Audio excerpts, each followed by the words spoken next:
శ్రీ తిరుమల వెంకటేశ్వర స్వామి ధరించే మకుటం అనేది కేవలం ఆభరణం మాత్రమే కాదు. ఇది దేవుని పరిపూర్ణ రాజాధిరాజ స్థితిని సూచించే పవిత్ర చిహ్నం. పురాణ కథల ప్రకారం శ్రీ మహావిష్ణువు వెంకటేశ్వర రూపంలో భూలోకానికి అవతరించినప్పుడు దేవతలు ఆయనకు ఈ కిరీటాన్ని వరంగా సమర్పించారని చెప్తారు. తిరుమలలో స్వామిని జీవితరాజుగా పరిగణిస్తారు.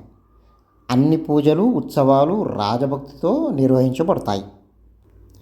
ఇప్పుడు మనం తిరుమలలో వాడే కిరీటాల గురించి తెలుసుకున్నాం. మొదటిది మూల విరాట్ కిరీటం. స్వామి మూలమూర్తి ధరించే ప్రాథమిక కిరీటం. ఇది చాలా ప్రాచీనమైనది మరియు కొన్ని కథల ప్రకారం స్వయంభూ కిరీటం. బంగారం, వజ్రాలు, పచ్చలు, మాణిక్యాలతో అలంకరించబడినది. రెండవది స్వర్ణ మకుటం.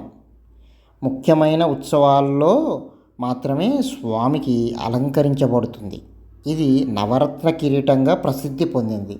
విజయనగర సామ్రాజ్యపు కృష్ణదేవరాయలు వంటి చక్రవర్తులు ఈ కిరీటాన్ని సమర్పించినట్టు చారిత్రక ఆధారాలు ఉన్నాయి. ఇక మూడవది ఉత్సవమూర్తి కిరీటం. ఉత్సవాల సమయంలో ఊరేగింపులకు ఉపయోగించే స్వామి విగ్రహానికి ప్రత్యేకంగా తయారైన కిరీటం. ఇది తక్కువ బరువు కలిగి ఉంటుంది. ఇక చరిత్ర ప్రకారం విజయనగర రాజులు, ముఖ్యంగా శ్రీ కృష్ణదేవరాయలు తిరుమల స్వామిని వారి కుటుంబ దేవుడిగా భావించి ఎన్నో ఆభరణాలు, కిరీటాలు సమర్పించారు. చోళులు, పల్లవులు, యాదవ వంశాల రాజులు కూడా స్వామికి బంగారు ఆభరణాలు సమర్పించినట్టు శాసనాల ద్వారా తెలుస్తోంది. ఇక ఈ కిరీట విశేషాల గురించి తెలుసుకుంటే, అభిషేకం వంటి ప్రత్యేక పూజ సమయంలో మాత్రమే కిరీటం తొలగించబడుతుంది. ఇది దైవిక శక్తిని ప్రసరింపజేస్తుందని నమ్మకం ఉంది. ఈ కిరీటాలు తిరుమల దేవస్థానం యొక్క ధనరక్షణలో భద్రంగా ఉంచబడుతున్నాయి.